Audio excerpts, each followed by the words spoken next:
አሰላሙ አለይኩም ወራህመቱላሂ ወበረካቱሁ ውድና የተከበራችሁ ተመልካቾቻችን ሞዳ ኦንላይን ጀምሯል። በዛሬው ፕሮግራማችን ለማየት እንሞክረው የስልክ ላይ የምናገኛቸው ካሜራዎች በተለይም በማንኛውም ቦታ ላይ የሚኖሩ ካሜራዎች በአጠቃላይ እንዴት ተሰሩ የሚለውን ይሆናል። ምክንያቱም በአሁኑ ዘመን ዲጂታል የሆነው ዓለማችን በአጠቃላይ ስማርት የሆኑ ስልኮች፣ ስማርት ቲቪዎች፣ ስማርት ተብሎ የሚጠሩ ነገሮች በአጠቃላይ መረጃን ይፈልጋሉ።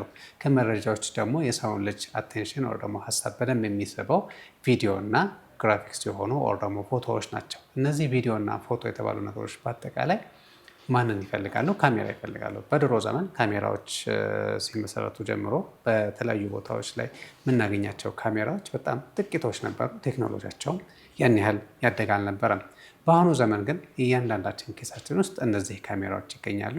በየሄድንበት፣ በገባንበት፣ በወጣንበት ውሏችን ኤቭሪቲንግ ሁሉም ነገራችን በአጠቃላይ በካሜራ ካፕቸር አድርገን ፎቶ አንስተን ቪዲዮ ይዘን ለማስቀረት እንሞክራለን። ይህ ቴክኖሎጂ መነሻው ምንድነው የሚለውን ለማየት እንሞክረው፣ ደግሞ እንዴት ነው የተሰራው የሚለውን ዛሬ ለማየት እንሞክራለን። ይህ ካሜራ ስልካችሁ ላይ የምታገኙት፣ ኪሳችሁ ላይ የምታገኙት ካሜራ ጨረቃን ማየት ይችላል። እንደዚሁም ደግሞ ኮከቦችን በሚሊዮን የብርሃን ዓመት ርቀት ከኛ ምድር ላይ የሚገኙ ነገሮችን ሴንስ ማድረግ የሚችል ነው። ይህ ጅማሬው አሸዋ ነው፣ በሚገርም ሁኔታ ማለት ነው።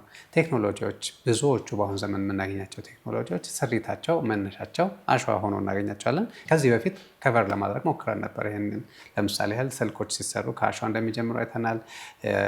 ኮምፒውተሮች፣ ላፕቶፖች፣ ስክሪኖች፣ ኢቭን ቴሌቪዥን ራሱ መነሻው ከአሸዋ ነው ብለን ነበረ። ለነዚህ ግብአት የሚሆነው ደግሞ መረጃን ግብአት አድርጎ የሚሰጠን ስክሪን፣ ወደ ስክሪን እንዲመጣ የምንፈልጋቸው መረጃዎች ግብአታቸው መነሻው ካሜራ ነው። ካሜራም ደግሞ መነሻው ቴክኖሎጂ አሸዋ ነው። አሸዋ ብለን ስንል ያው የለምብድ ነው አሸዋ ነው። ከባህር ዳርቻ ልናገኘው የምንችለው አሸዋ፣ እንዲሁም ደግሞ ቤታችን ልንገነባበት የምንችለው አሸዋ እንዴት ወደ ካሜራነት ተቀየረ ብላችሁ ብትሉን ይህን አሸዋ ጥርት ያለ አሸዋ አድርጎ ወደ ሲልከንነት ለመቀየር 2000 ዲግሪ ሴልሲየስ ሙቀት ላይ እንዲንተከተክ ይደረጋል። በዚህ ሙቀት ነው እንግዲህ ይህ አሸዋነት ወደ ንጹህ ሲልከን ተቀይሮ 99.99% ንጹህ የሆነ ሲልከን መሰራት ይችላል ማለት ነው። በዚህ ሁኔታ ላይ የተሰራው ሲልከን ምናልባት ከምንጠጣው ውሃ የተሻለ ንጽህና ይኖረዋል። እንዲሁም ከአየር ኢቨን ከአንዳንድ የሜዲካል ማቴሪያሎች ለሰርጂካል ወር ደግሞ የሰውነት ቀዶ ጥገናን ለመስራት የሚጠቀሙባቸው የሰርጂካል ማቴሪያሎች ከዛ በተሻለ ሁኔታ ንጽህና ይኖራቸዋል ነው። የተጣራው ሲልከን በዚህ በ2000 ዲግሪ ሴልሲየስ ሙቀት ተንተክትኮ የተሰራው ሲልከን ወደ ሲንግል ክሪስታልነት ይቀየራል። ከዛ ይህ ክሪስታል ተቆራርጦ የወፈር ክሬት ይደረጋል፣ ይዘጋጃል ማለት ነው። የሚቆራረጠው ምናልባት ውፍረቱ 0.7 ሚሊ ሜትር እና ከዛ በታች በሆነ ቲክነስ ተቆራርጦ ይዘጋጃል። አንዷ በውስጧ ከ100 በላይ የሆኑ ካሜራዎችን የካሜራ ሴንሰሮችን ለመስራት የሚያስችል ቺፕስ ሆና ታገለግላለች ማለት ነው። ምናልባት በእጃችሁ አፍሳችሁ ልትይዙት የምትችሉት አሸዋ ብዙ ስልኮችን ወር ደግሞ የብዙ ስልኮችን ካሜራ መስራት የሚችል አቅም ያለው አሸዋ ሆኖ ታገኙታላችሁ። እንግዲህ ተመልካቾቻችን ይህ አሸዋ እንደዚህ ተጋግሮ ቀልጦ ምን ብሎ ከተሰራ በኋላ ወደ ሴንሰርነት እንዴት ነው የሚቀየረው ብለን ብንል ሴንሰርነት የሚቀየርበት ክፍል ላይ በጣም የሚገርማቸው ሁኔታ የዛ ክፍል ላይ የሚገኘው አየር በጣም ንጹህ ነው። ንጹህና ከሆስፒታል ውስጥ ከምታገኙት ወር ደግሞ የሰርጂካል ሩም ውስጥ ከሚገኘው አየር የበለጠ ንጹህ መሆን መቻል አለበት። ሰራተኞቹ እዛ ቦታ ላይ የሚሰሩ ሰራተኞች ደግሞ ሙሉ በሙሉ ሰውነታቸውን የሚሸፍን ልብስ ለብሰው ነው።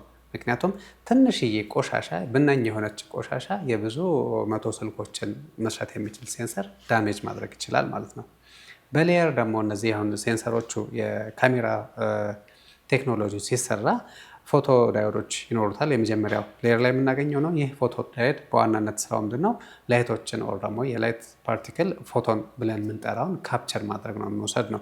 ሁለተኛው ደግሞ ከለር ፊልተር ማድረጊያ አለው። ይህ ከለር ፊልተር ሬድ፣ ግሪን እና ብሉ ብለን የምንጠራቸው RGB ተብሎ ይጠራል። ብዙን ጊዜ በቴክኖሎጂ ላይ ኦር ግራፊክስ ላይ የሚሰሩ ሰዎች የሚጠይቋቸው ስለ ከለር ሲያወሩ RGB ብለው ይጠራሉ። ሬድ፣ ግሪን፣ ብሉ ወይም ደግሞ ቀይ፣ ሰማያዊ እና አረንጓዴ ከለሮች ማለት ነው። እነዚህ ወሳኝ ከለሮች ናቸው። እነዚህም ፊልተር የሚያደርጉ ኮምፖነንቶች በውስጡ ይኖሩታል። በተጨማሪም ደግሞ ማይክሮ ሌንሶች ውስጡ ላይ ይገኛሉ ማለት ነው። እነዚህ ማይክሮ ሌንሶች ምንድን ነው የሚያደርጉት? የሚመጣውን ብርሃን ወደ ፒክሰሎቹ እያንዳንዱ ፒክሰል ጋይድ ማድረግ ይችላሉ። በተጨማሪም ከነዚህ ከሶስቱ በተጨማሪ ደግሞ ዋየሪንግ እና ገመድ እና ፕሮሰሰሮች አብረውት ይኖራሉ ማለት ነው። የሚገርማቸው አሁንም ኪሳችሁ ላይ ያለው ስልክ ካሜራ አለው። ይህ ካሜራ በውስጡ ከ100 ሚሊዮን በላይ ፒክስሎች ይዞ ይገኛል ማለት ነው። እንግዲህ ተመልካቾቻችን እንዲህ ተደርጎ የተሰራው ካሜራ እንዴት ነው ብርሃንን ካፕቸር አድርጎ ወደ ፎቶነት የሚቀይረው ብለን ካለን ይህ ብርሃን የመጣው ወደ ሌንሱ ነው የሚሄደው። ሌንሱ ደግሞ የተቀበለውን ብርሃን ወደ ሴንሰሮች ይልካል። እነዚህ ሴንሰሮች ላይ ያለፉት ፎቶኖች ወይ ደግሞ የብርሃን ፓርቲክሎች ወደ ሲሊከኑ ይመጣሉ ማለት ነው። እያንዳንዱ ፎቶን የኤሌክትሪካል ሲግናል ወይ ደግሞ ቻርጅ ነው ክሬት የሚያደርገው። እነዚህ ቻርጆች ደግሞ ወደ ዲጂታል ዳታነት ይቀየራሉ። እነዚህ ዲጂታል ዳታዎች ወደ ኢሜጅነት ፋይናሊ ይቀየራሉ ማለት ነው። የሚገርማችሁ እናንተ ካሜራ ስታነሱ ስልካችሁ አንደርስታንድ የሚያደርገው ደግሞ ካሜራው አንደርስታንድ የሚያደርገው የሰውየውን ኢሜጅ ወይም ደግሞ ፎቶ ሳይሆን የብርሃንን ነው ካውንት የሚያደርገው። ፎቶ አነሳን ብለን ስንል ምናልባት በእጃችን የሰውን ስንስል የምናገኘውና ካሜራችን የሚወስደው ደግሞ ስልካችን የሚወስደው ስልካችን ላይቶቹን ካውንት ያደርጋል። እንግዲህ ተመልካቾቻችን ፎቶ ስናነሳ ካሜራ የሚመለከተው የፊት ለፊት ያለውን የሰውዬ ፎቶ ኢሜጅ ሳይሆን ብርሃኖችን ነው ካውንት የሚያደርገው። እነዛ የወሰዳቸውን ብርሃኖች ወደ ቁጥር ቀይሮ ዲጂታሊ ኢሜጆቹን ክሬት ያደርጋል ማለት ነው። ሌላ ምናልባት መነሻ ላይ አንስቸው የነበረው ፖይንት አለ። ጥያቄ ልታነሱ ትችላላችሁ። እንዴት ጨረቃን እንዲሁም ደግሞ ኮከቦችን ላያት ረጅም የሆነ ርቀት ላይ ያሉ ነገሮችን የእኛ ስልክ ማየት ይችላል እንደ የሚል ጥያቄ ሊነሳ ይችላል። አዎ በእርግጥ ያያል። ምክንያቱም ጨረቃም ብርሃን አለው፣ እንዲሁም ደግሞ የኮከቦች የሚለቋቸው ብርሃኖች አሉ። እነዛ ብርሃኖች የብርሃን ኤሌመንቶች የስልካችን በቀላሉ አይደንቲፋይ ማድረግ የሚችልበት ቴክኖሎጂ አብሮት አለ ማለት ነው። በጣም ሴንሲቲቭ ከመሆናቸው የተነሳ አንድ ሲንግል የሆነች አንድን ፎቶን ወይ ደግሞ የብርሃን ፓርቲክል በቀላሉ መለየት የሚችል አቅም ስላለው የዲስታንስ ላይ ያሉ ስልካችን ረጅም ርቀት ላይ ያሉ የጨረቃን በሉት ጨረቃ በጣም ቅርብ ነው ከሌሎቹ ኮከቦች አንጻር ስንመለከታቸው፣ እንዲሁም ኮከቦችን እና ከዛም በጣም የራቁ በአይናችን ልናያቸው የማንችላቸውን ነገሮች ሊያይ ይችላል። እንዴት ነው ብለን ብንል ሎንግ ኤክስፖዠር ነው በዋናነት። ለረጅም ሰዓት ስልካችንን ወደ ሰማይ አድርገን ብናቆየው ባቆየንበት ልክ ኮሌክት ማድረግ የሚችለው ደግሞ መሰብሰብ የሚችለው የብርሃን መጠን እየበዛለት ሲመጣ እይታውን የዛኑ ያህል እየጨመረ ይመጣል። በዚህ ሂደት ላይ ምናልባት ከጨረቃዎችን ከጋላክሲ ላይ እንዲሁም በጣም ሩቅ ከሆኑ ቦታዎች ላይ የተለቀቁ ብርሃኖችን ኮሌክት ማድረግ ስለሚችል ከኛ አይን በተሻለ ሁኔታ ኢሜጆችን ማግኘት ያስችልናል ማለት ነው። ሌላኛው ለምንድን ነው የኛ ስልክ እንደዚሁ ፓወርፉል የሆኑት የኛ ስልኮች ላይ ያሉ ካሜራዎች አቅማቸው በጣም ከፍተኛ የሆነው ብለን ብንጠይቅ የተወሰኑ ሞደርን የሆኑ ትሪኮች አሉ። ማለት ስልኩ ሲሰራ አቅሙ ውስንነት ቢኖረውም በሱ በተጨማሪ ግን ኤአይ ኖይዝ ፊልተሬሽን ይኖራል። ለምሳሌ አርቲፊሻል ኢንቴሊጀንስን በመጠቀም ይህን ቴክኖሎጂ በማምጣት ዲስተርብ ሊያደርጉ የሚችሉ ሊረብሹ የሚችሉ ከኢሜጁ ጋር ተያያዥነት ያላቸው አብሮ ሊመጡ የሚችሉ ላይቶችን በማስወገድ የተሻለ ኢሜጅ ክሬት ማድረግ ይቻላል። እንዲሁም ኮምፒቲሽናል ፎቶግራፊ የሚባለውን ቴክኖሎጂ በመጠቀም የተሻለ ኢሜጅ ጀነሬት ማድረግ ይችላሉ። ለምሳሌ ፎቶ ስታነሱ የእናንተ ስልክ መልቲፕል የሆኑ ብዙ የሆኑ ፎቶዎችን ያነሳና ግን እናንተ ስትመለከቱት አንድ አድርጎ ኮምባይን አድርጎ አንድ ፒክቸር እንደሆነ ያሳያችኋል። በዛም የተሻለ ኢሜጅ ጥራት ይኖረዋል ማለት ነው።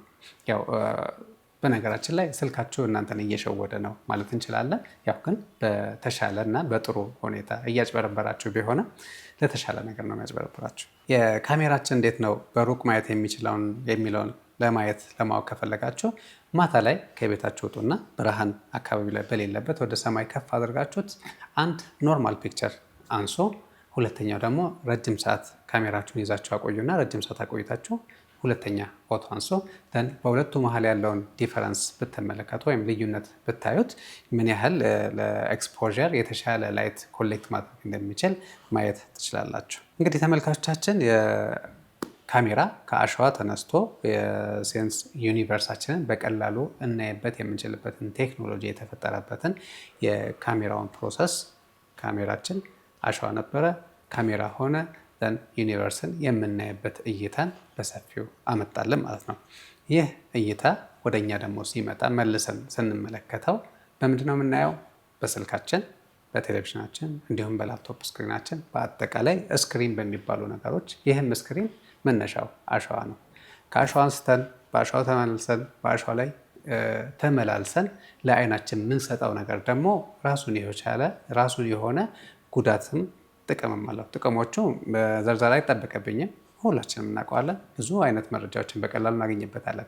ነገር ግን አይናችን ጋር ሲመጣ ደግሞ ከነዚህ ከስክሪኖች የሚመጡት ብርሃኖች ምን አይነት ጉዳት ያመጣሉ አይናችን ላይ፣ ምን አይነት ጥንቃቄ እናደርጋለን የሚለውን አላህ ካለ በሚቀጥለው ሳምንት ከቨር የምናደርገው ይሆናል። እስከ ሳምንት፣ መልካም ሳምንት። ወሰላሙ አለይኩም ወራህመቱላሂ ወበረካቱ።